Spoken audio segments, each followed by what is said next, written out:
Well, I hope you had a good Labor Day weekend. We're going to get into Daniel chapter 2. Amazing. Look, if Daniel doesn't encourage you and to get you to look to God in an amazing way, I don't know what will. But what God is about to do right now to a Gentile king by the name of Nebuchadnezzar, who's only been in power for a short time, is absolutely astonishing. The stage is being set. The plot is getting developed.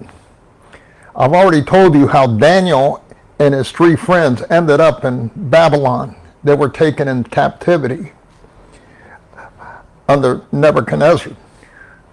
And while they were there, they were to be trained for 3 years to serve in the king's court. And Daniel and his friends were 10 times better than anybody else. Okay? Now, what's interesting here is we're about to make a big change. In chapter 1, all the way to chapter 2, verse 3, Daniel is written in Hebrew.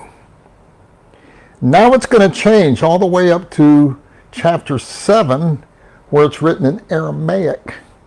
Then the rest of it is going to continue in Hebrew. There's a reason for that. It's because the times of the Jewish people being in charge of their destiny is over. God is about to reveal to Nebuchadnezzar, a Gentile king, his plan. He's going to give him prophecy that's going to take place in the next couple thousand years. What's also interesting is if you read through Daniel, all these prophecies have already been fulfilled except for one. So what God is about to do, he's going to reveal to King Nebuchadnezzar what's going to happen doing, and I want you to this phrase, because you need to know this, the times of the Gentiles. The times of the Gentiles. You have the times of the Jewish people. Okay. Now you have times of the Gentiles, which we're in. That's why there's neither Jew or Gentile within the confines of the church. And then he's going to reestablish Israel in the millennial to fulfill the Davidic covenant. So you got to understand that, or you're going to miss this. Okay. Now, I'm not using a whiteboard. I will next time because I'm going to draw a statue. I'm not a very good drawer, so pray for it. Okay, let me read to you part of chapter 2. All I'm going to do is set the stage. And then we're going to get into the astonishing, fulfilled history of what has happened already and what is going to happen. It's going to show us how the world's going to end. Okay? You have all these people running around, climate control and nuclear and all this other stuff. You know, you really want to know how the world's going to end? Get your Bible out and read. God outlines it for us. He tells us what's going to happen. Okay, we don't need to be in the dark.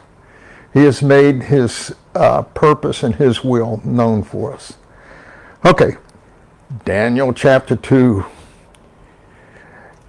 In the second year of his reign, Nebuchadnezzar had dreams. Now, singular dreams, multiple dreams.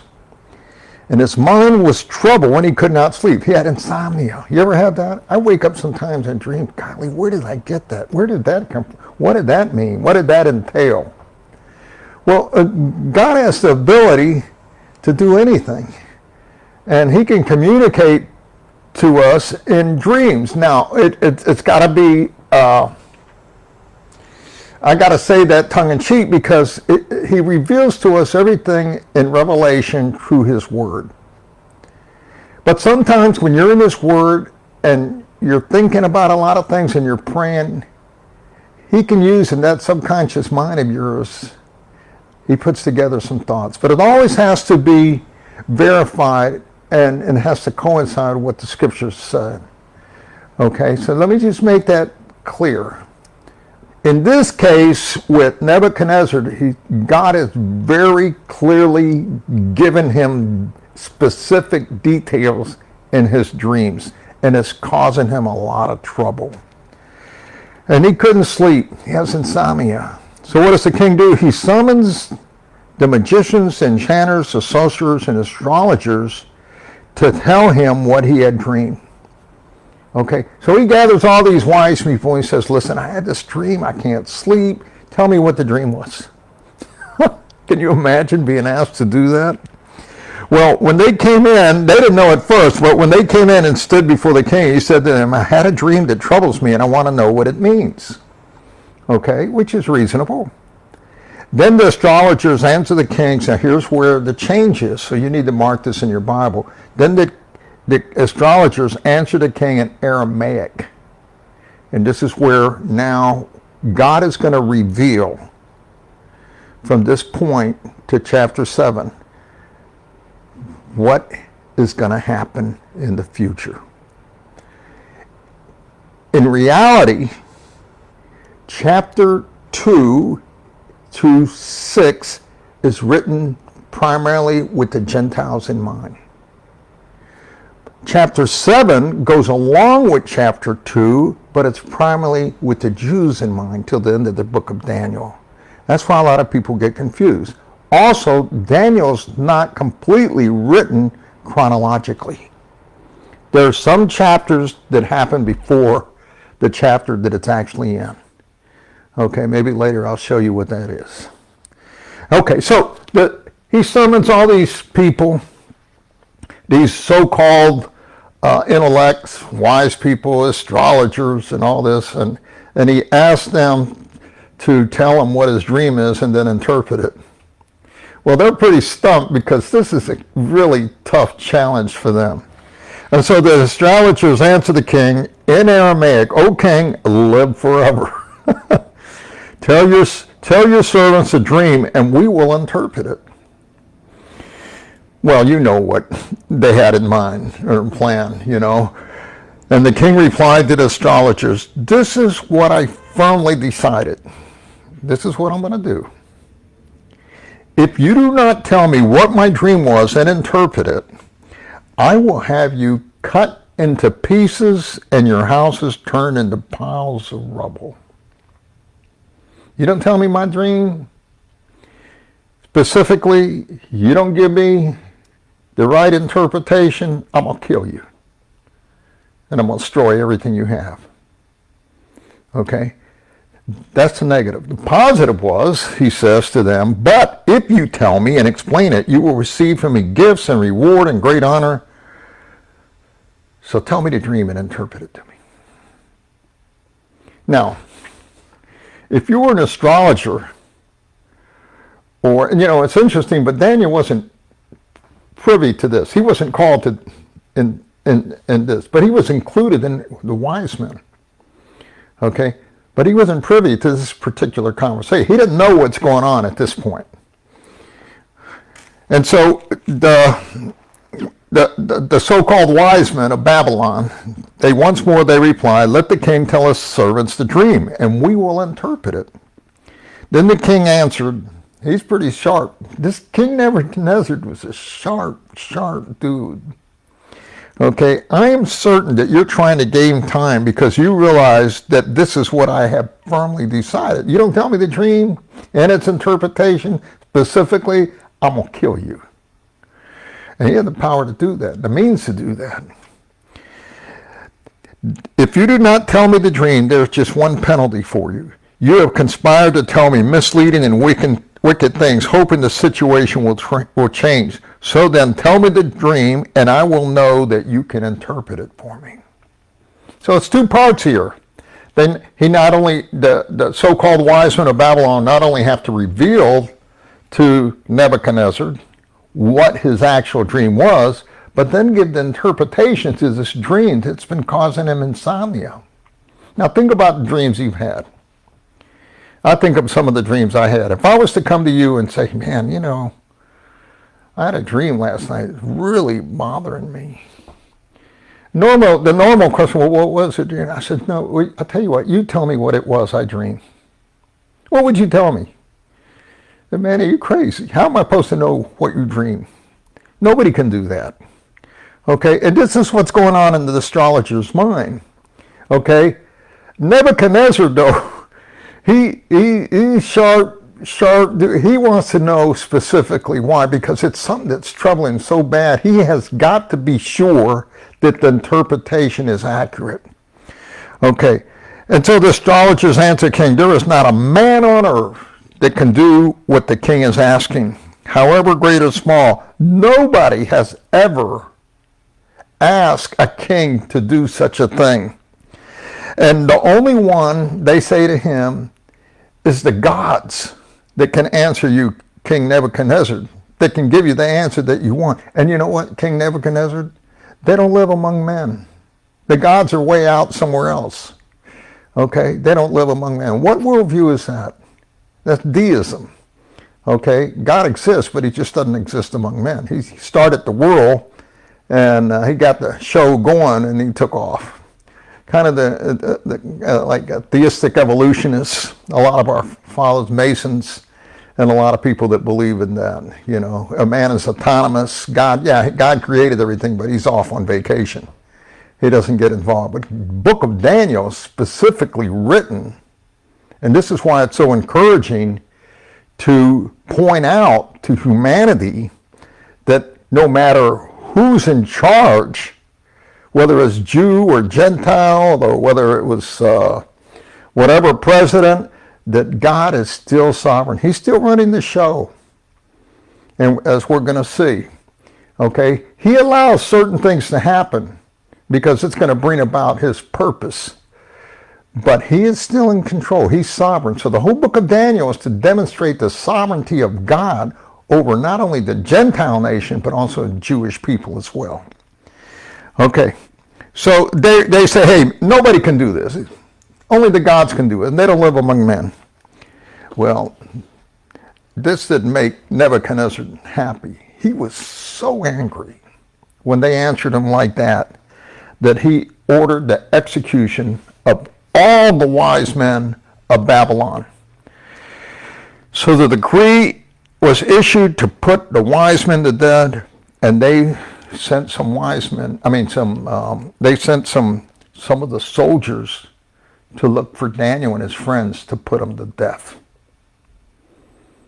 Okay, so now Daniel wasn't privy to this conversation. He wasn't asked. He doesn't know what's going on. All he knows is these soldiers are coming to kill him and his friends at his house. Okay, well, when Arioch, the commander of the king's guard, had gone out to put to death the wise men of Babylon, look what Daniel did. Okay, whenever you got somebody that is going to want to do you wrong or do something bad, do what Daniel did here. He said, Daniel spoke to him with wisdom and tact.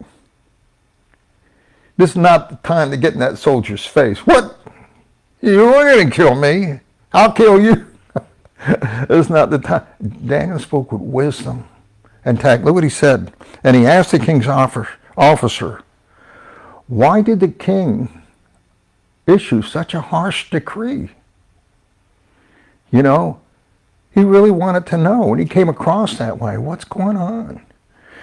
And Arioch then explained the matter to Daniel. At this, Daniel went into the king and asked for time so that he might interpret the dream for him. So Daniel took a risk. Okay, he knows now what's going on. There's only one person that can give him a little bit of time, and that's to go directly to the king. I learned this a long time ago. I wish I'd have. Sometimes you need to go to the source and bypass all the sergeants, lieutenants, captains, lieutenant colonels, and generals. Sometimes you just need to go to the CEO, because he's the only one that can really give you an answer. All the rest of them, they're looking out for their jobs. They don't want to lose their lives. They don't want to lose their position. They don't want to lose their money. And sometimes, you saw Esther do that when she went in before her husband. It could have cost her life. Well, when Daniel hears this, he wastes no time. He goes right before the king. And what does he do? He asks the king, just give me a little time, and I'm going to give you your answer. Now, when Daniel returned to home and explained the matter to his friends, Hananiah, Mishael, and Azariah, he urged them to plead for mercy from the God of heaven concerning this mystery, so that he and his friends might not be executed with the rest of the wise men of Babylon. He answers with tact.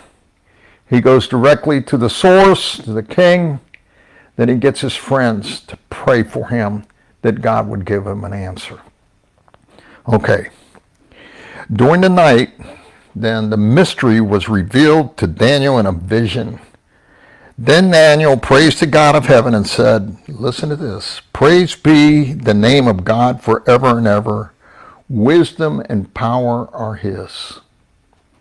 He changes times and seasons, in which he's doing here. He's now the times of the Gentiles. And seasons when things happen. God is sovereign and control over all that. He sets up kings and he disposes them. He does that for his purposes. He gives wisdom, listen to this, to the wise, not to fools, not to people that won't consult his word, not the people that hang out with imbeciles, not the people that are intellectual scoffers. Some of the wisest people I know are poor and uneducated. Okay? He gives wisdom to the wise. Why? Because they trust and they believe and they look to God. And God is the one that gives it to them. He opens their eyes. He illuminates their mind and their heart to know deeper things. And it says that. And knowledge to the discerning. He reveals deep and hidden things. He knows what lies in the darkness. Why? Because he's omnipresent. You can't hide from God in the dark. He knows everything. You know, I'm seeing a lot right now. A lot of people are breaking in stores and there's robbing and stealing, all that. And I'm watching this on the news and I'm thinking, don't they know that God is watching them? You're not going to get away with it. Okay? What you sow is what you reap. God is seeing all that. God isn't going to bless you if you steal something or if you lie about somebody to achieve something or you scheme. God sees all that. So you might as well live your life with integrity and honesty. Okay, remember, God is sovereign. He's in charge. He knows what lies in the darkness, and light dwells with him. I thank and praise you, O God, my Father, as you have given me wisdom and power. You have made known to me what we ask of you. You have made known to us the dream of the king. Okay, so the plot is set. Nebuchadnezzar is troubled. He's got insomnia because he's got this very unusual dream. And it's very troubling to him, and he wants to know what the dream was and what it meant. Nobody in his kingdom is able to do this of the wise people, so he issues a decree to just, what good are you? You're no good to me. I might as well just wipe you all out since you can't answer me what I need.